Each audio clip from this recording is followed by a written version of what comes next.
সরকারি প্রাথমিক বিদ্যালয়ে ইসলাম ধর্মীয় শিক্ষক নিয়োগ না দিয়ে সঙ্গীত শিক্ষক নিয়োগের সিদ্ধান্তে ক্ষোভ প্রকাশ করেছেন জনপ্রিয় ইসলামী বক্তা ডক্টর মিজানুর রহমান আজহারী।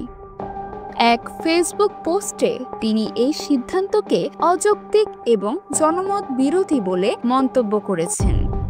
আজহারী বলেন, দীর্ঘদিন ধরে দাবি করা হলেও প্রাথমিক স্তরে ইসলাম ধর্মের জন্য আলাদা শিক্ষক নিয়োগ করা হচ্ছে না, অথচ সঙ্গীতের মতো একটি অপ্রাকৃতিক বিষয়ের জন্য নির্দিষ্ট পদ সৃষ্টি করা হয়েছে।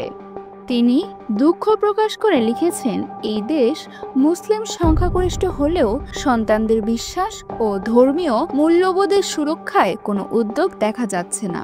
অন্যদিকে সঙ্গীতের জন্য বিশেষ শিক্ষক নিয়োগের ঘোষণা অত্যন্ত বেদনাদায়ক। এর আগে অন্তর্বর্তী সরকার শিক্ষক নিয়োগ নীতিমালায় পরিবর্তন এনে সঙ্গীত ও শারীরিক শিক্ষার জন্য দুটি আলাদা পদ সৃষ্টি করে।